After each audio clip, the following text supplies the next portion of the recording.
Bien, son las 8:39 de la mañana. Vamos a establecer comunicación con el economista Raúl Moreira y con él vamos a hablar también del tema de la inflación y otro tema de interés nacional. Don Raúl, ¿cómo traducimos que Panamá sea el país de Latinoamérica con menor tasa de inflación? Buenos días, estimado Enrique y la audiencia de Radio Panamá. Siempre un honor poder compartir con ustedes. Efectivamente, hay una publicación de la BBC donde señala que Panamá es el país con la menor inflación de América Latina, y eso ha hecho que mucha gente se alegre de parte del discurso oficial, y otras personas se preocupen que cómo es posible que Panamá sea el país con menos inflación de América Latina. Efectivamente, se toma como referencia las cifras del índice de precio al consumidor del mes de octubre, que señala que Panamá efectivamente tuvo un crecimiento del 1,7% con relación al mismo periodo del año pasado. Y se piensa que es bajo. Sí. Pero el problema de tomar un número en un momento sin ver todo el espectro no hace caer en aquello de mal de muchos, consuelo de tontos. O sea que porque lo demás es tan peor que Panamá, nosotros estamos contentos porque tenemos la inflación así.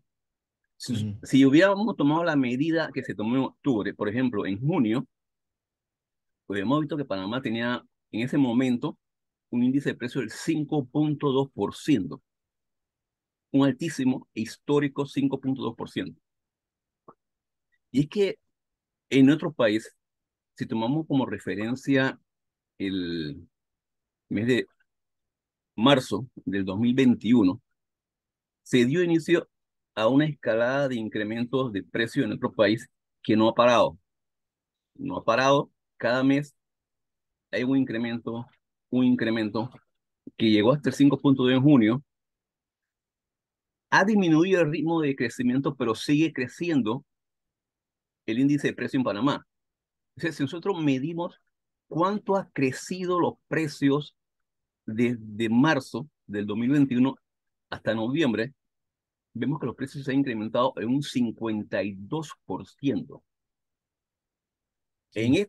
este año, ese incremento ha sido del 33%. O sea que hemos ido incrementándose los precios, de manera que si tomas solamente una medida como 1,7% en octubre, aisladamente dice que no, porque estamos muy bajos, eso no hay problema. Pero si le sumas todos los incrementos que se han dado anteriormente, las Ujú. personas que se quejan del alto costo de la vida en Panamá tienen toda la razón. Esta, estas áreas, por ejemplo, donde más se está registrando, por lo menos durante este año, ha sido el área de hotel y restaurantes. Los precios, hay un promedio de 139 en el índice de precios del hotel y restaurante, es altísimo. La educación y la salud también.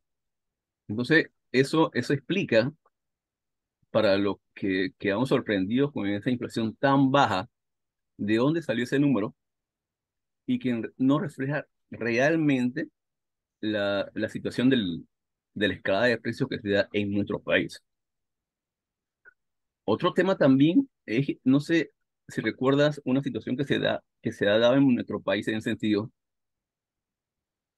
que las personas empezaron a emigrar hacia Panamá para empezar a comprar viviendas, porque la vivienda en Panamá era bajísimo, el precio de las viviendas. Es de qué sucedió. Los dueños de las viviendas empezaron a aumentar el precio, porque aun con el precio incrementado para el que estaba comprando de afuera, el precio era muy bajo con relación a su país.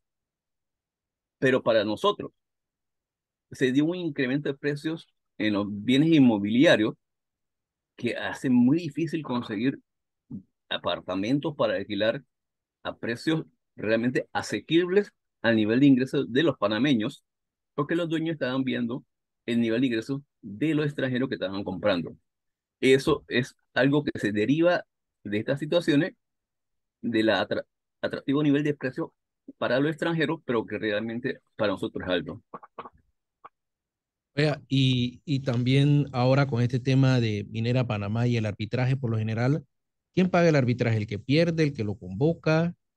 ¿Cómo nos deja también en este escenario político este tema ahora que ha surgido en esta última semana?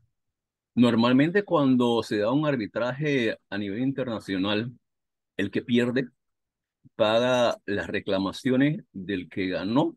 Por ejemplo, si Minera tuviera el beneficio de su demanda, Panamá le tendría que reconocer una cantidad muy, muy grande de dinero a Minera, más los costos legales del proceso. Eh, y eso, efectivamente, aunque yo en lo personal estoy de acuerdo con la medida que se ha tomado, sí he esperado cuando se tomó la medida que Panamá tuviera totalmente claro qué es lo que iba a suceder después de la medida que se tomó y que efectivamente estuviera preparado para enfrentar todos los escenarios posibles, incluyendo la demanda. En este caso son dos a nivel Ujú. internacional que obviamente la empresa iba a interponer.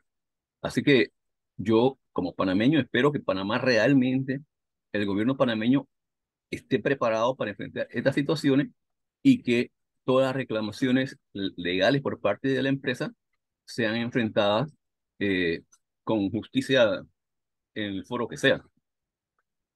Oiga, hay mucha queja, bueno, no sé, el tema de los subsidios, las personas estaban hablando de que el tema del subsidio del combustible se lo habían cancelado. Ya realmente es innecesario mantener aumentando esa deuda también del pueblo panameño cuando la diferencia del subsidio es mínima.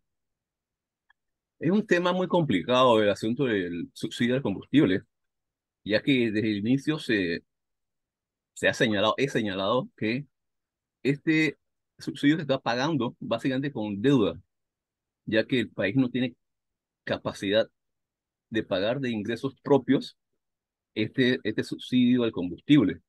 De cada centavo que se está destinando para financiar este subsidio al combustible está originado con deuda. Si uno ya está en una situación en la cual el, la diferencia entre el precio del combustible original y el precio subsidiado no es tan grande, entonces el gobierno tiene que tomar la medida que corresponde, que es suspender el subsidio por lo menos de manera generalizada, en primer lugar. En segundo lugar, si lo quiere mantener, tendría que tomar medidas. Por ejemplo, seguir siendo el transporte, por ejemplo, y efectivamente, aunque mucha gente no le guste, establecer de acuerdo a la gama del vehículo. No puede ser que tenga un Ferrari o un Aston Martin tomando combustible subsidiado. Entonces Claro. hay que tomar efectivamente medidas, pero yo sí creo que un subsidio generalizado del combustible no tiene sentido continuarlo y solamente añade una presión fiscal mayor a las finanzas públicas, lo cual no puede pasar una factura muy importante en el tema, por ejemplo, del grado de inversión. Oiga, y al final, para el próximo año, esa inflación se mantendrá así baja, irá aumentando. La, uno quisiera tener a fin de año buenas noticias, además de la felicidad, de los mejores deseos y demás. Pero en el tema económico, lamento decir que efectivamente el panorama del 2023 no es fácil, es muy complicado. Este incremento de tasas de interés por parte de la Reserva Federal de los Estados Unidos va a hacer que el costo de producir cosas en Estados Unidos se va a incrementar. Como quiere que Panamá es un importador importantísimo de productos de Estados Unidos. El año pasado importamos cerca de 2.900 millones de balboas de Estados Unidos. Si los precios en Estados Unidos aumentan, eso se va a traspasar al consumidor panameño. Ese es un escenario un poco bastante triste. Por el otro lado, también se ha señalado y que se espera que tanto en Estados Unidos como en Europa, que son los principales sectores económicos occidental con el cual tenemos relación, se espera una disminución importante de la actividad económica como consecuencia de una posible recesión. ya que al subir los costos de producción, producto del incremento de las tasas de interés, se espera que se produzca menos. Eso va a generar mucho desempleo en Estados Unidos Ujú. y obviamente se va a traducir al resto de los países del mundo que tienen relaciones con Estados Unidos y con Europa y puede hacer que Panamá disminuya su actividad económica como consecuencia de esa recesión de tipo global que se espera que se dé en el próximo año. Así que hay Oiga, que tener mucha cautela en a nivel personal en las decisiones de inversión que se tomen y a nivel gubernamental en las decisiones económicas en el sentido de continuar o no medidas que tengan sentido y que no aprieten más las finanzas públicas del Estado. Raúl Moreira, economista, analizando con nosotros este escenario económico del país y sobre todo haciendo un balance sobre la inflación en Panamá. Muchas gracias, don Raúl. ¿Ah? Siempre, no, gracias por invitarnos. ¿Cómo no?